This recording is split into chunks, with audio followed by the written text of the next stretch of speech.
Good morning, it's John's D&D vlog, episode number 15. I was going to talk today about creating cities for your campaigns. Before I show you how though, I just wanted to show you something. Take a look at this. I measured the main part of my own city and these are the dimensions of it. It's 1.8 miles by 4.2 miles. So if you were to draw out my particular city, how many sheets of 10-inch by 14-inch graph paper would you need? For the record, the graph paper I use has squares that are about 1/5 of an inch wide or about like 1/2 of a centimeter wide. It depends on what sort of graph paper you use and what scale you choose, but in my instance anyway, with the graph paper I described to you, take a look. This is what I would have to draw depending on the scale I chose. 10-foot scale, I'm going to need 589 sheets of graph paper. And 30-foot scale, I'm going to need like 77 sheets of graph paper. That's a lot of drawing. Drawing a city is hard. It's a massive endeavor. It takes a lot of work, and depending on how tolerant your wife is of your stupid hobbies, trying to draw one might change your life in ways you didn't intend and probably don't prefer.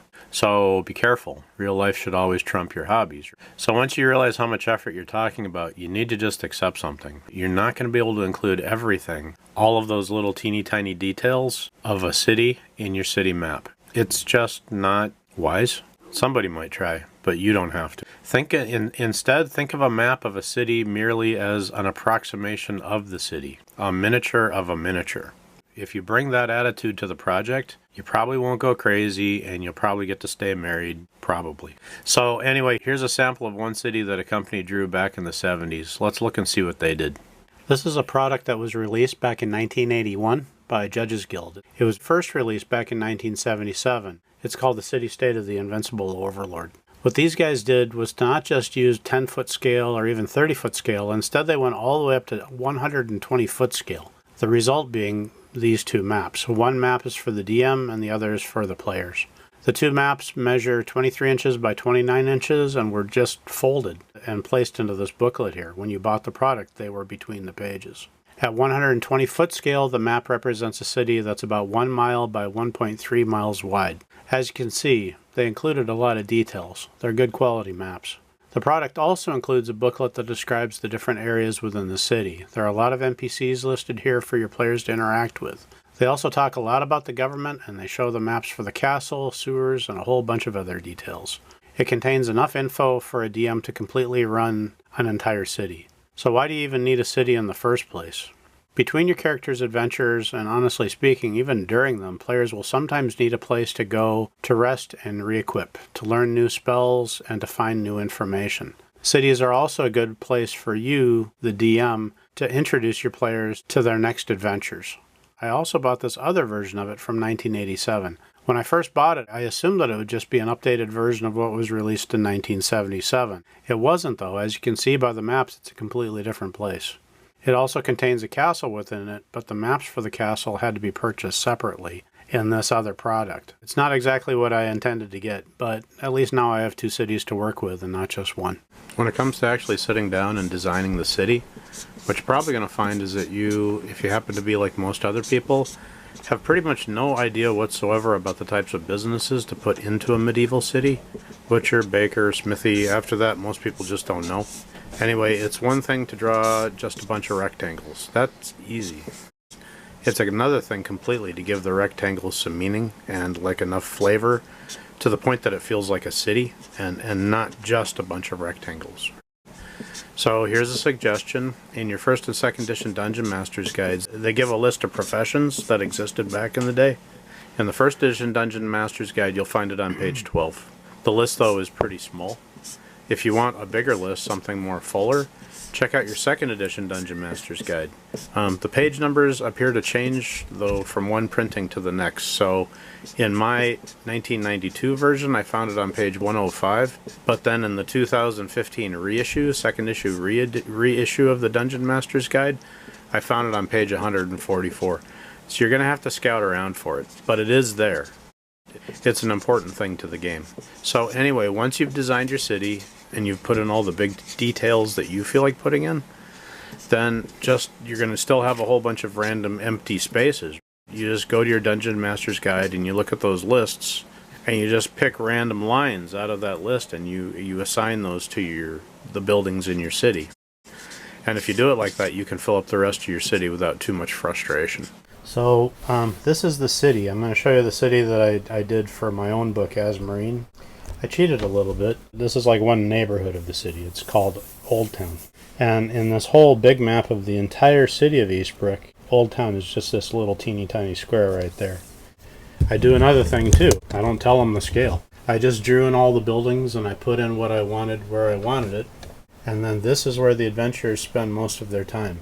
Were I to draw out the entire city, it would just be very hard. So I don't bother. They just need an approximation of a city. They need something that they can walk through and feel like they're walking around in a city. They don't need everything to be perfect. I mean, you can go for perfection if you want to, but that's time. And if you've got a lot of it, then go ahead. So I was watching the King Kong DVDs, and they talk about the Weta guys, how they made all the miniatures, and they show how they made the actual boat that all of the characters took to Skull Island. He talked about how the boat was made, and he said if you want to make a really bad miniature, what you do is you just walk in and you do the thing that you think needs to get done, and you do it as quickly as possible, and then you leave. But what he said, a better way, if you want to make a really good miniature, what you do is you're telling a story. Every little bump and dip and piece of rust on the thing that you're making is telling the story of how the boat came to be the way it is right now. It's a really intriguing little piece of video if you're into creating things like miniatures, or in this case I'm going to create a city. I suggest you look at it. Just Peter Jackson's version of the King Kong movie, look in the special features. But anyway, I'm going to draw a little neighborhood or a small village or something like that. And what you have to realize is that when you're drawing a city out, a lot of people, they'll just reach for a piece of paper, a piece of graph paper, and they'll start drawing a lot of rectangles. And that's not going to end up being a very well thought out city. What you need to do is think about the history of the city as you're drawing it. So very, very first, you have to think about the land that the city's going to be in. Is it mountain? Is it forest? Is it grasslands? What is it going to be? And the very most important feature that you're ever going to come across when you're doing this is water. People don't live where there isn't water. Water is so important that they just won't go and live anywhere where there is no water. So even if you're doing like a desert city, there's going to be wells. The water is the most important thing you're going to take into consideration. So here's a river. All right, we'll put a couple islands in. There's a good song by Dire Straits called Telegraph Road, and it's about the how a city was created, how it developed, and how it eventually became this big, huge, bloated, ugly thing. But it's a very good thing to think about if you're going to be drawing a city. So once you've got your physical landscape done, and I'm going to say that all this is forest over here, and then I'll come in later and I'll do a better job drawing that. The city would first start out as a tiny village, and then you have to think about the history of the city as you're drawing it. So you've got your tiny village, and then there's going to be farms that stretch out around it, and there's going to be other people living farther over with small buildings, okay? But how did this city change over time? So more people come, and then these farms are divided because parents will take their lands and divide them amongst their children. And then as a city gets bigger, more people will move in, and they'll take the unclaimed spots that are farther away from the water, but still close enough where they can live there, you know? So you got more cities here, and you got more people moving in. But then as this place develops into a full-blown community, a lot of these inside farmlands, maybe they're going to disappear because the city is going to buy those people out and then move them someplace farther away so that more people can live in the city. And then you actually start getting these communities that show up, and they'll be in neighborhoods. And then over time, eventually a castle will show up.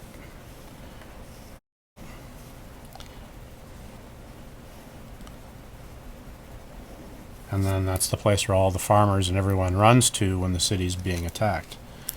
But then if you want to think about it even deeper, the history of this place is going to come into being. So like if a particular force came in from the north at one particular time in the city's history and destroyed everyone in this region, how would the people react to that? How would the community react to that? Well, One thing they might do is they would build a big wall around that part of the city where they know it needs defense. So slowly, the city that you have here is going to turn into what it is, well, what it looks like in the current time that your players are going to be, interacting with it. So that's what you got to think about. And then as the city gets big, even bigger, maybe the farmlands come out here.